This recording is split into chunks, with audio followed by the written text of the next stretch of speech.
नमस्कार दोस्तों, मैं सुरजीत स्वागत करता हूं आपका to the point study with Surjeet channel पर। और जैसा कि हमारी ये क्विक रिवीजन सीरीज चल रही है यूपीपीसीएस, आरओआरओ और बीपीएससी के लिए, इसका ये पार्ट 18 है। डेली हम इसको लाइव सेशन के द्वारा जो है अटेंड करते हैं, लेकिन आज हम इसको रिकॉर्डेड फॉर्म में लेके आए हैं। अगर आप अब तक के पार्ट 17 पार्ट आ चुके हैं, अगर आप ये पार्ट देखना चाहते हैं तो मेरे चैनल के लाइव सेक्शन में जाइए, वहां पे आपको ये पार्ट्स मिल जाएंगे। ये पार्ट 18 है और इस सेशन को हम जो है किस तरीके से अटेंड करते हैं कि जो फैक्ट्स हैं आपके इम्पोर्टेंट, जितने भी पीवाईक्यू जो पीसीएस, आरओआरओ, बीपीएससी के हैं, इनको रिवाइज करते हैं। और साथ ही साथ जो आपके पीवाईक्यू के अलावा घटना चक्र आता है आपका और ल्यूसेंट की बुक आती है, इनसे मैंने अपने शॉर्ट नोट्स बनाए हुए हैं जो कि आपके पीसीएस और आरओआरओ और बीपीएससी के लिए बहुत ही महत्वपूर्ण है। और मेरी कोशिश है कि एग्जाम तक हम लगभग 25,000 प्लस फैक्ट्स को रिवाइज कर चुके होंगे। अब तक हम जो है 17 पार्ट आ चुके हैं, आप देख सकते हैं। वहां पे जाके हमने बहुत ही महत्वपूर्ण टॉपिक जो भी हैं एनालाइज करने के बाद जो हमने टॉपिक्स निकाले हैं उनको हमने रिवाइज किया है। तो आज का हमारा जो महत्वपूर्ण टॉपिक है वो सबसे पहला टॉपिक है महत्वपूर्ण शब्दावली। कौन कौन सी शब्दावली जो कोरोना के बाद जो है चर्चा में रही।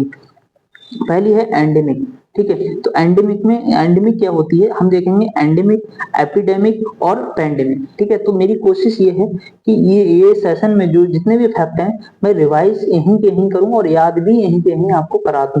देखिए, मैं भी इस जो नोट्स हैं इनको रिवाइज कर रहा हूं और इसके अलावा मैं कहीं भी इस मतलब ये जो नोट्स हैं नहीं पढ़ूंगा। यहीं पे मेरी कोशिश है कि 2 बार 3 बार बोलकर रिवाइज करूंगा, याद करूंगा, और जिससे कि एग्जाम में मेरा भी क्वेश्चन गलत ना हो और आपका भी ना हो। ठीक है, तो स्टार्ट करते हैं। एंडेमिक जो है, जब कोई रोग किसी विशेष क्षेत्र, ठीक है, जब कोई रोग जो है किसी विशेष क्षेत्र जनसंख्या में स्थायी रूप से विद्यमान रहता है तो ये स्थिति क्या कहलाती है? एंडेमिक। एंडेमिक क्या होता है? जब कोई रोग किसी विशेष क्षेत्र की जनसंख्या में स्थायी रूप से विद्यमान रहता है तो वह स्थिति एंडेमिक कहलाती है। ठीक है, फिर एपिडेमिक क्या होता है? तो किसी निश्चित जनसंख्या में बड़ी संख्या में लोगों में कम समय में तेजी से फैलता है कोई। जब कोई निश्चित जनसंख्या में बड़ी संख्या में फैले और तेजी से फैले तो इसको क्या कहते हैं? संक्रामक रोग, एपिडेमिक कहलाएगा ये। ठीक है, तो ये रोग कौन सा कहलाएगा? एपिडेमिक। और अब बात करते हैं पैंडेमिक की। तो पैंडेमिक कौन से होते हैं? एपिडेमिक स्थिति का मतलब जो एपिडेमिक स्थिति है इसका विश्व के बृहद क्षेत्र में विस्तार। एपिडेमिक की स्थिति जो हमने देखी उसका बृहद क्षेत्र में अगर विस्तार हो रहा है तो उसे पैंडेमिक कहेंगे, और वही पैंडेमिक था कोविड-19। ठीक है, तो हमने ये महत्वपूर्ण शब्दावली देखी। नेक्स्ट हमारा टॉपिक है महत्वपूर्ण दिवस। तो महत्वपूर्ण दिवस में हम क्या देखेंगे? सबसे पहले विश्व तंबाकू निरोध दिवस 31 मई 31 मई को मनाया जाता है, विश्व तंबाकू निरोध दिवस। उसके बाद विश्व शौचालय दिवस मनाया जाता है 19 नवंबर को। ठीक, उसके बाद विश्व वानिकी दिवस 21 मार्च और विश्व ओजोन दिवस 16 सितंबर को मनाया जाता है, और अंतर्राष्ट्रीय पृथ्वी दिवस जो है वो 22 अप्रैल को मनाया जाता है, और विश्व आर्द्र भूमि दिवस 2 फरवरी को मनाया जाता है। उसके बाद अंतर्राष्ट्रीय बाघ दिवस जो है वो 29 जुलाई को मनाया जाता है। ठीक, तो हमने विश्व तंबाकू निरोध दिवस देखा जो कि आपका 31 मई को मनाया जा रहा था। फिर हमने विश्व शौचालय दिवस देखा जो 19 नवंबर को मनाया जा रहा था। फिर हमने देखा विश्व वानिकी दिवस जो कि 21 मार्च को मनाया जा रहा था, और विश्व ओजोन दिवस जो 16 सितंबर को मनाया गया। फिर 22 अप्रैल को अंतर्राष्ट्रीय पृथ्वी दिवस मनाया गया, और विश्व आर्द्र भूमि दिवस 2 फरवरी को मनाया गया, और उसके बाद 29 जुलाई को अंतर्राष्ट्रीय बाघ दिवस मनाया गया। ठीक, उसके बाद हम देखेंगे महत्वपूर्ण संस्थान। तो महत्वपूर्ण संस्थानों में सबसे पहले है भारतीय वन प्रबंधन संस्थान। भारतीय वन प्रबंधन संस्थान कहाँ पे है? ये है आपके भोपाल में। फिर है भारतीय वन्य प्राणी संस्थान। तो वन प्रबंधन यानी फॉरेस्ट मैनेजमेंट की बात हो रही है, वो कहाँ पे देखा हमने? भोपाल में। और भारतीय वन्य प्राणी जो वन्य जीव हैं इनकी बात हो रही है, वन्य प्राणी संस्थान कहाँ है? देहरादून में। ठीक है, उसके बाद है हिमालय पर्यावरण एवं विकास संस्थान, ये कहाँ पे है? अल्मोड़ा में। ठीक, उसके बाद है पारिस्थितिकी विज्ञान केंद्र, ये कहाँ पे है? बेंगलुरु में। पारिस्थितिकी विज्ञान केंद्र कहाँ है? बेंगलुरु में। उसके बाद केंद्रीय शुष्क क्षेत्र अनुसंधान संस्थान, जिसको शॉर्ट में काजरी भी बोलते हैं, CAZRI, KSZRI यानी केंद्रीय शुष्क क्षेत्र अनुसंधान संस्थान, ये कहाँ है? जोधपुर में। तो ये बहुत ही महत्वपूर्ण संस्थान हमने देखे। कौन कौन से?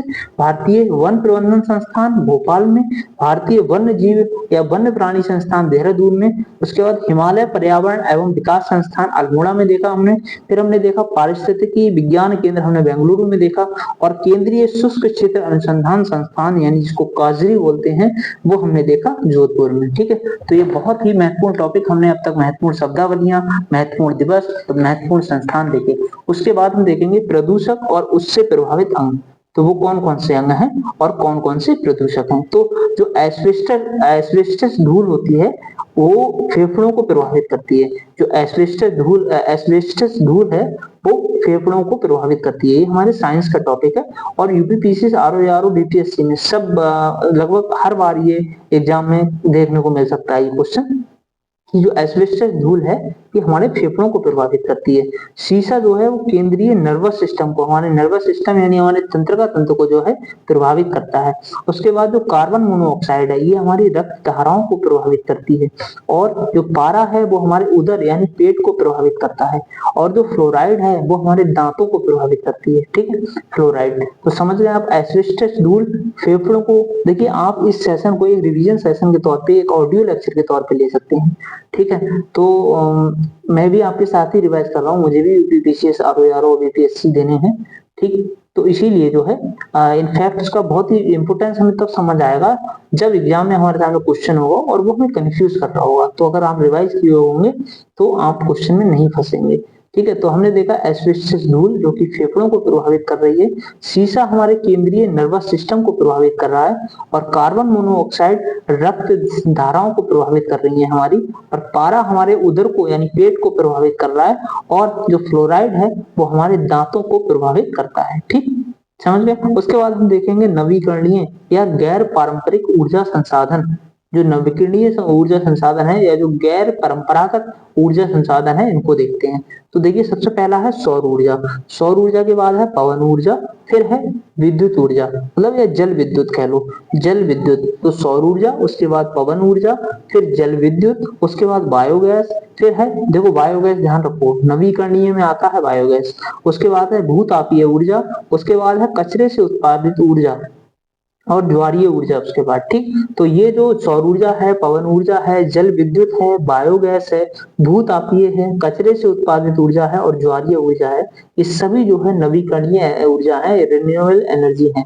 इनमें दो बहुत महत्वपूर्ण है जो आप याद रखें, कंफ्यूजन होगा। एक तो है बायोगैस, बायोगैस जो कि सड़े गले कूड़े कचरे से बनती है, और एक है कचरे से उत्पादित ऊर्जा। ये सभी जो है नवीकरणीय ऊर्जा के स्रोत हैं। ठीक, उसके बाद हम देखेंगे प्रमुख समस्थानिक और उनके प्रयोग। जो भी प्रमुख समस्थानिक हैं जैसे यूरेनियम 235, जो यूरेनियम 235 है ये चट्टान की आयु ज्ञात करने में हमारी सहायता करता है, हमारी मदद करता है। इसका प्रयोग क्या है? यूरेनियम 235 का चट्टान की आयु ज्ञात करने में, ठीक, इसका प्रयोग किया जाता है। सोडियम 24 ये रक्त के थक्के का पता लगाने में जो है इसका यूज किया जाता है। उसके बाद कोबाल्ट 60, ये कोबाल्ट 60 जो है ये रक्त कैंसर को नियंत्रित करता है। आर्सेनिक 74 जो है वो ट्यूमर का पता लगाने में सहायता करता है। फास्फोरस 32 जो है वो ल्यूकेमिया के उपचार में सहायता करता है, और आयोडीन 131 थायराइड ग्रंथि के उपचार में हमारी मदद करता है। हम फिर से एक बार रिवाइज कर लेते हैं। मैं आपको फिर बोल रहा हूँ कि मैं भी इसी सेशन में इन फैक्ट्स को रिवाइज करने के साथ साथ याद करता हूँ, इसीलिए इन फैक्ट्स को मैं आपके सामने सिर्फ पढ़ूंगा नहीं और ना ही मैं कोई सब्जेक्ट कंप्लीट कराऊंगा। मेरा फोकस है सिर्फ उन फैक्ट को रिकॉल कराना, रिवाइज करना और याद रखना जो हमारे क्वेश्चन पेपर में देखने को मिल सकते हैं। ठीक है, तो मैं एक स्टूडेंट के माइंडसेट से इसका रिवीजन कर रहा हूँ, ना कि एक टीचर बन के आपको पढ़ा रहा हूँ। तो समझिए आप, यूरेनियम 235 जो है वो चट्टान की आयु ज्ञात करने में इसका इस्तेमाल किया जाता है। सोडियम 24 रक्त के थक्के का पता लगाने में हमारी मदद करता है। उसके बाद हम देखेंगे कोबाल्ट 60, कोबाल्ट 60 जो है वो रक्त कैंसर को नियंत्रित करता है।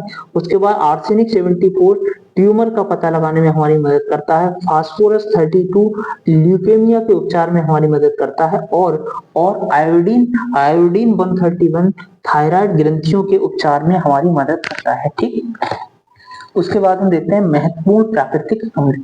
जो महत्वपूर्ण प्राकृतिक एसिड है उनको देख लेते हैं। तो देखिए सिरका, सबसे पहले हम देखेंगे सिरका। जो सिरका है वो किससे निकलता है, एसिड, सिरके में कौन सा एसिड पाया जाता है ये समझ लो, एसिटिक एसिड। संतरा और नींबू में सिट्रिक एसिड, ये हमारे पिछले पार्ट्स में भी हम देख चुके हैं इनको, लेकिन हम यहाँ एक बार फिर से देख लेते हैं इन्हें, जिससे कि ये क्वेश्चन आता ही आता है। आपने अगर पीसीएस का पेपर देखा है, आरओ का देखा है, अब देखो कहने वाले लाइव लाइव सेशन में कमेंट करते थे कि सर आप बहुत कभी कभी बहुत हल्के टॉपिक उठा लेते हैं, तो मजबूरी यही है उठाने की, वो हल्के टॉपिक से भारी क्वेश्चन निकल के आता है तो हिला देता है। ठीक है, तो सिरका एसिटिक एसिड, ठीक है, और संतरा और नींबू में पाया जाता है सिट्रिक एसिड, इमली और अंगूर में पाया जाता है टार्टरिक एसिड, और टमाटर में पाया जाता है ऑक्जेलिक एसिड। ठीक है, उसके बाद चींटी और बिच्छू के डंक में मेथनोइक एसिड पाया जाता है। मैं आपको कहूंगा आप दो याद रखो, टमाटर में ऑक्जेलिक एसिड पाया जाता है और चींटी और बिच्छू के डंक में मेथनोइक एसिड पाया जाता है। ये दो आप महत्वपूर्ण है, ये याद रख लो। ठीक है, उसके बाद कांच और उनका प्रयोग। तो देखिए सबसे पहले हम फ्लिंट कांच, आपने सुना होगा, देखिए आपने क्रुक्स कांच सुना होगा ना, क्रुक्स कांच आपके एग्जाम में पूछी गई है। धूप चश्मे के लेंस में क्रुक्स कांच का प्रयोग किया जाता है। जो धूप से बचने के लिए हम काला चश्मा लगाते हैं उसमें क्रुक्स कांच का प्रयोग किया जाता है। और जो फ्लिंट कांच है इसे कैमरे की दूरबीन के लेंस में, जो कैमरा दूरबीन है, कैमरा दूरबीन है, इसके लेंस में प्रयोग किया जाता है फ्लिंट कांच का। और पायरेक्स कांच का प्रयोग जो है वो प्रयोगशाला के उपकरणों में किया जाता है। पायरेक्स कांच, पी से पायरेक्स है, पी से ही प्रयोगशाला, ऐसे समझ लीजिए। तो पायरेक्स कांच का प्रयोग प्रयोगशाला के उपकरणों में किया जाता है। उसके बाद सोडा कांच का प्रयोग ट्यूबलाइट में किया जाता है। ठीक है, सोडा कांच, ट्यूबलाइट, क्रुक्स कांच धूप चश्मा के लेंस में, पायरेक्स कांच प्रयोगशाला के उपकरणों में, और फ्लिंट कांच कैमरा दूरबीन के लेंस में। ओके, उसके बाद हम देखेंगे जीव विज्ञान की प्रमुख शाखाएं, बहुत ही महत्वपूर्ण टॉपिक है।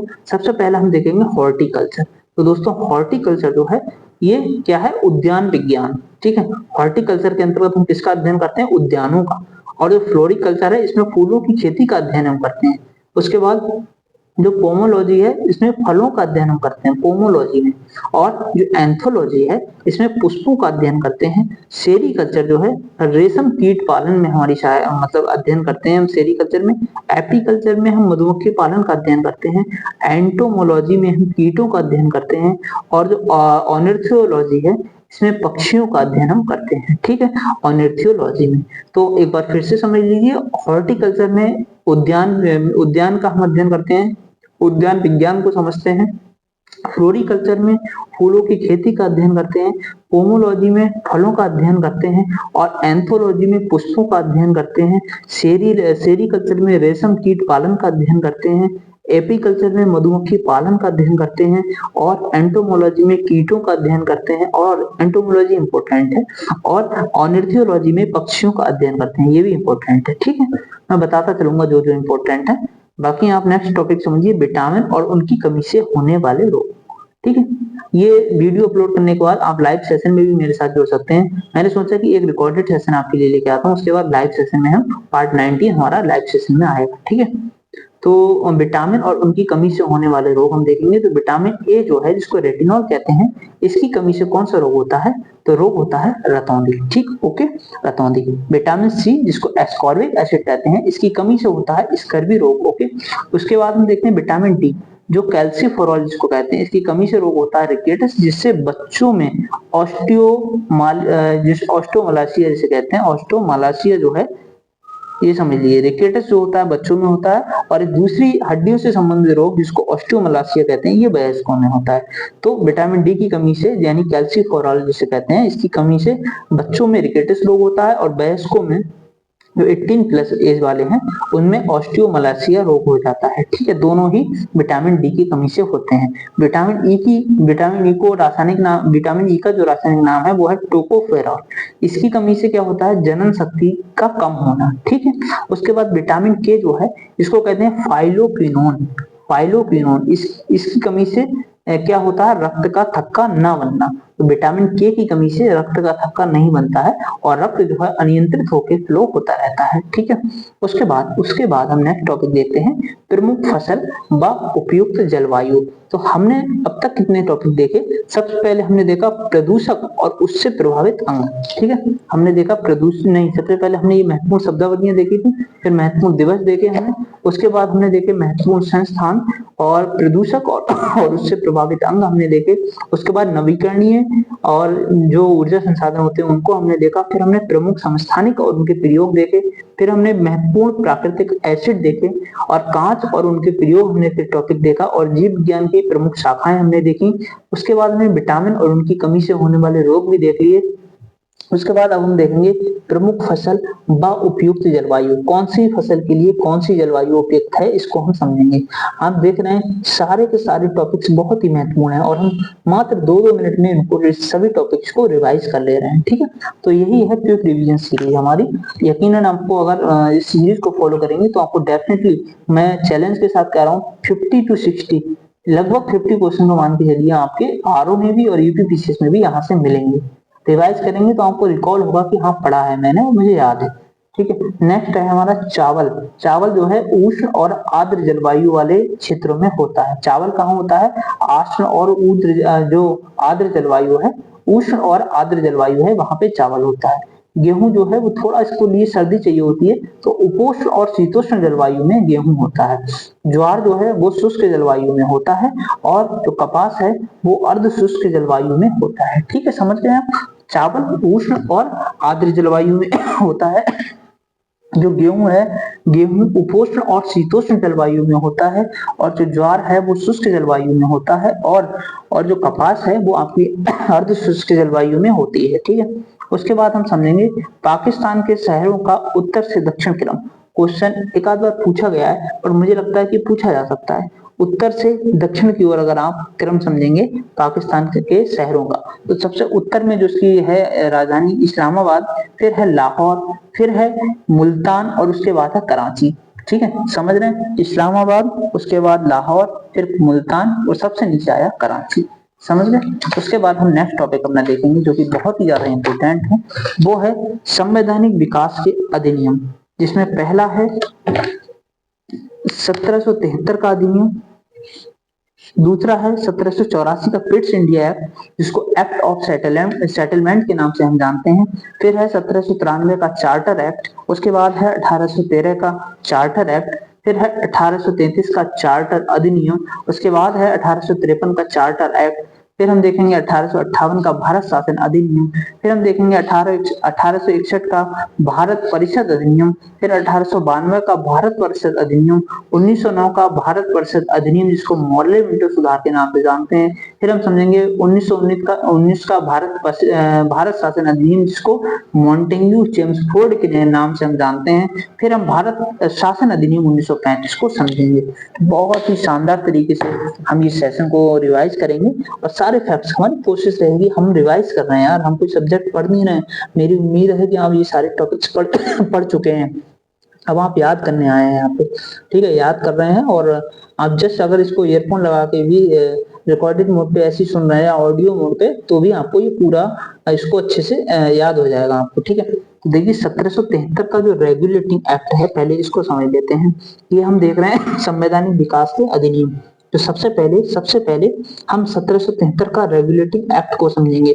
तो देखिए भारत में ईस्ट इंडिया कंपनी के कार्यों को नियंत्रित करने का पहला कदम इस एक्ट के माध्यम से उठाया गया था। उसके बाद बंगाल के गवर्नर को बंगाल का गवर्नर जनरल पद नाम दिया गया इसी एक्ट के माध्यम से, जिसमें वॉरेन हेस्टिंग्स जो है इसको बंगाल के गवर्नर से बंगाल का गवर्नर जनरल बना दिया गया। ठीक, नेक्स्ट है कोलकाता में एक उच्चतम न्यायालय की स्थापना, जिसमें एक मुख्य न्यायाधीश थे और 3 अन्य न्यायाधीश थे। समझ गए? पहला काम क्या हुआ 1773 के रेगुलेटिंग एक्ट से? तो देखो पहली बात तो ये ईस्ट इंडिया कंपनी को नियंत्रित करने का पहला कदम था। दूसरा, बंगाल के गवर्नर को बंगाल का गवर्नर जनरल बना दिया गया, जिसमें वॉरेन हेस्टिंग्स को ये पोस्ट मिली बंगाल के गवर्नर से बंगाल के गवर्नर जनरल बनने की। फिर थर्ड है कोलकाता में एक उच्चतम न्यायालय की स्थापना की गई उच्चतम न्यायालय की कोलकाता में, जिसमें मुख्य न्यायाधीश थे, एक मुख्य न्यायाधीश था और 3 अन्य न्यायाधीश थे। ठीक है, उसके बाद हम समझेंगे 1784 का पिट्स इंडिया एक्ट, जिसको एक्ट ऑफ सेटलमेंट के नाम से हम जानते हैं। तो देखिए, राजनीतिक और वाणिज्यिक कार्यों को पृथक कर दिया गया इसमें। जो 1784 का पिट्स इंडिया एक्ट था, इसमें क्या किया गया, जो राजनीतिक और वाणिज्यिक कार्य थे इनको अलग अलग कर दिया गया।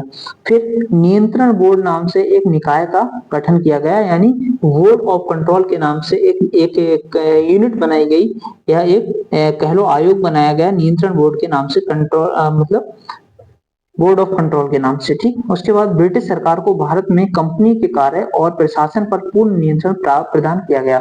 क्या क्या काम हुए 1784 के एक्ट में, एक बार फिर समझ लीजिए।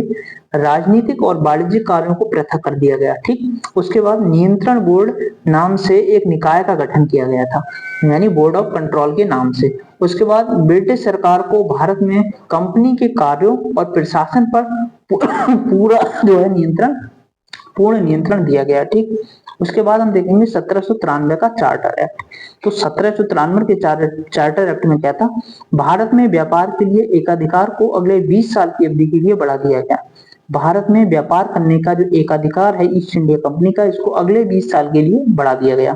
उसके बाद बोर्ड ऑफ कंट्रोल के सदस्यों के कर्मचारियों को भारतीय राज्य जो है तो बोर्ड ऑफ कंट्रोल जो हम आप देख रहे हैं 1784 में नियंत्रण बोर्ड का गठन किया गया था। तो बोर्ड ऑफ कंट्रोल के जो सदस्य हैं, इनके कर्मचारियों को भारतीय राजस्व में से भुगतान किया जाना शुरू किया गया। ठीक, तो 1793 में हमने क्या क्या देखा कि भारत में व्यापार का जो एकाधिकार था अंग्रेजों का, इसको 20 साल के लिए बढ़ा दिया गया। और जो बोर्ड ऑफ कंट्रोल का गठन हुआ था 1784 में पिट्स इंडिया एक्ट के तहत, इसको जो है इसके कर्मचारियों को भारतीय राजस्व में से भुगतान देने की बात की गई। ठीक है, यानी शुरू कर दिया गया। 1813 का चार्टर एक्ट देखेंगे। इसमें कहता है कि चाय और चीनी के साथ व्यापार को छोड़कर कंपनी के व्यापारिक एकाधिकार को समाप्त कर दिया गया। अब कंपनी की मोनोपोली रह गई सिर्फ चाय और चीनी में। ठीक है, चाय और चीनी के व्यापार में, और बाकी जो इनके व्यापार का एकाधिकार था उसको खत्म कर दिया गया। उसके बाद ईसाई मिशनरियों को भारत आकर लोगों को प्रबुद्ध करने की अनुमति दी गई, मतलब धर्म परिवर्तन या माइंड वॉश करने के लिए उनको ईसाई मिशनरियों को भारत में लाया गया। ठीक है, स्थानीय सरकारों को व्यक्तियों पर कर लगाने के लिए अधिकृत किया तथा भुगतान न करने पर दंड की व्यवस्था भी इसमें की गई 1813 के चार्टर एक्ट में। नेक्स्ट देखते हैं 1833 का चार्टर अधिनियम। देखिए, बहुत ही महत्वपूर्ण अधिनियम है, इनसे क्वेश्चन बच ही नहीं सकता दोस्तों। कम से कम 1 या 2 क्वेश्चन तो यहाँ से आना ही आना है, और यहीं से मिल जाएगा आपको। ठीक है, तो देखिए 1833 का चार्टर अधिनियम हम समझेंगे। बंगाल के गवर्नर जनरल को भारत का गवर्नर जनरल बना दिया गया। ठीक, तो लॉर्ड विलियम बेंटिक भारत के प्रथम गवर्नर जनरल बने, और वॉरेन हेस्टिंग जो थे वो बंगाल के प्रथम गवर्नर जनरल बने थे। और जो बंगाल के गवर्नर जनरल को भारत का गवर्नर जनरल बनाया गया, तो लॉर्ड विलियम बेंटिक भारत के प्रथम गवर्नर जनरल बने। उसके बाद सिविल सेवकों को चयन के लिए खुली प्रतियोगिता का आयोजन शुरू किया गया। ठीक है, मद्रास और मुंबई के गवर्नर को विधायिका संबंधी शक्तियों से वंचित कर दिया गया। ये सब के सारे काम हुए 1833 के चार्टर अधिनियम में। फिर है 1853 का चार्टर एक्ट। इसमें क्या किया गया, पहली बार गवर्नर जनरल की परिषद में विधायी एवं प्रशासनिक कार्यों को अलग कर दिया गया। पहली बार ऐसा हुआ जब गवर्नर जनरल की परिषद में विधायी और प्रशासनिक कार्यों को अलग अलग कर दिया गया। ठीक है, उसके बाद 1854 में सिविल सेवा के संबंध में मैकाले समिति की नियुक्ति की गई। 1854 में क्या हुआ, सिविल सेवा के संबंध में मैकाले समिति की नियुक्ति की गई। फिर 1858 का भारत शासन अधिनियम आया। इसमें क्या किया गया, 1858 का भारत शासन अधिनियम बहुत ही इंपोर्टेंट है। इसमें क्राउन का शासन जो है स्थापित हुआ था, याद रखना ये बात। गवर्नर जनरल का पद नाम बदल के इसमें क्या किया, भारत का वायसराय कर दिया गया। लॉर्ड कैनिंग भारत के प्रथम वायसराय बने। ठीक है, और नए पद यानी भारत के राष्ट्र सचिव का सृजन किया गया, और 15 सदस्यीय परिषद का गठन किया गया, जो कि एक सलाहकार परिषद थी। ये सारे काम हुए 1858 की भारत सरकार अधिनियम में। फिर देखते हैं 1861 का भारत परिषद अधिनियम। इसमें क्या किया, कानून बनाने की जो प्रक्रिया थी, इसमें भारतीय प्रतिनिधियों को शामिल करने की शुरुआत हुई। जो 1861 का भारत परिषद अधिनियम था, इसमें कानून बनाने की प्रक्रिया में भारतीय प्रतिनिधि जो हैं इनको शामिल करने की शुरुआत की जाने लगी। और 1862 में लॉर्ड कैनिंग ने 3 भारतीय यानी बनारस के राजा, पटियाला के महाराजा और दिनकर राव को विधान परिषद में मनोनीत किया। तो 1862 में हुआ था ये। 1861 के भारत शासन अधिनियम के तहत 1862 में लॉर्ड कैनिंग ने 3 भारतीय, कौन कौन, बनारस के राजा, पटियाला के महाराजा और दिनकर राव को विधान परिषद में मनोनीत किया। ठीक है। उसके बाद वायसराय को आपातकाल में अध्यादेश जारी करने के लिए अधिकृत किया गया और बंगाल, उत्तर पश्चिमी सीमा प्रांत, पंजाब में क्रमशः 1862, 66 और 1897 में विधान परिषद का गठन हुआ। समझ लीजिए ये बात। बंगाल, उत्तर पश्चिमी सीमा प्रांत और पंजाब में 1862 में, 66 में और 1897 में, यानी बंगाल में 1862 में, उत्तर पश्चिमी सीमा प्रांत में 1866 में और पंजाब में 1897 में विधान परिषद का गठन किया गया। उसके बाद नेक्स्ट है 1892 का भारत परिषद अधिनियम। इसमें क्या किया गया, विधान परिषद के कार्य में वृद्धि करने, बजट पर बहस करने और कार्यपालिका के प्रश्नों का उत्तर देने के लिए अधिकृत किया गया। ठीक है। विधान परिषद के कार्य में वृद्धि करने, बजट पर बहस करने और कार्यपालिका के प्रश्नों का उत्तर देने के लिए अधिकृत किया गया। 1909 का भारत परिषद अधिनियम यानी मौर्य मिंटो सुधार की हम बात करेंगे तो केंद्रीय प्रांतीय विधान परिषद के आकार में वृद्धि हुई और विधान परिषद के कार्यों का दायरा बढ़ा।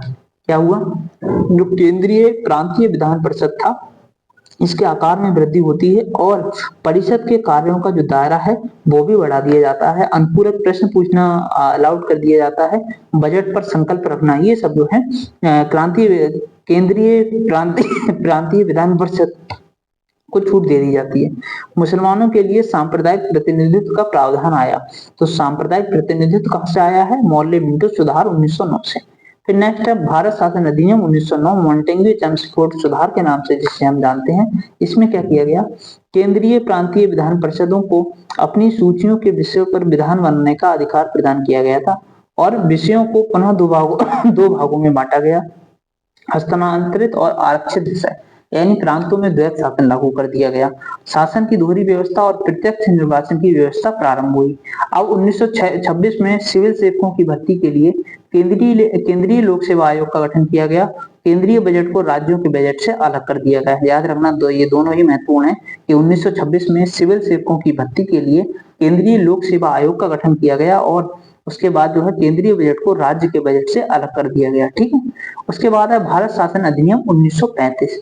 तो इसमें क्या हुआ कि अवशिष्ट शक्तियां जो थी वो वायसराय को दे दी गई थी। अवशिष्ट शक्तियां वायसराय को दे दी गई थी। द्वैत शासन की व्यवस्था जो प्रांतों में थी वो समाप्त कर दी गई और भारत शासन अधिनियम से जो द्वैत शासन व्यवस्था थी वो केंद्रों में जारी लगा दी गई। केंद्र में द्वैत शासन प्रणाली का प्रारंभ कर दिया गया। ठीक है।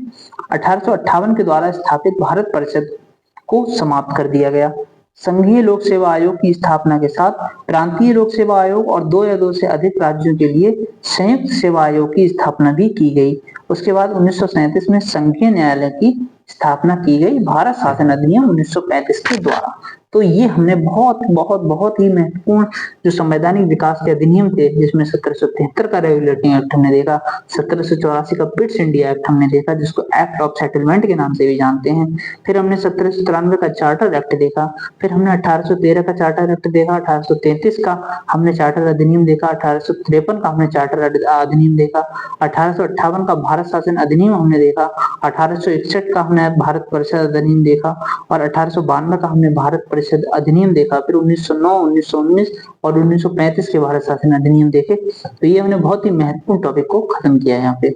अब जो हमारा नेक्स्ट लाइव सेशन में जब हम मिलेंगे तब हम स्टार्ट करेंगे यहाँ से, कहां से, संविधान सभा के महत्वपूर्ण कार्य। ठीक है। तो पॉलिटी के बहुत ही महत्वपूर्ण टॉपिक्स हैं ये, इनसे क्वेश्चन आता है कि राष्ट्रीय ध्वज कब अपनाया गया, राष्ट्रीय गीत को कब अपनाया गया, ये सब क्वेश्चन हम जो है नेक्स्ट सेशन में मिलेंगे। तब संविधान सभा के महत्वपूर्ण कार्य, पुराणों से संबंधित महत्वपूर्ण तथ्य, प्रमुख दर्शन, उनके परिवर्तन, ये सारे महत्वपूर्ण टॉपिक्स को सीरीज के माध्यम से खत्म करेंगे।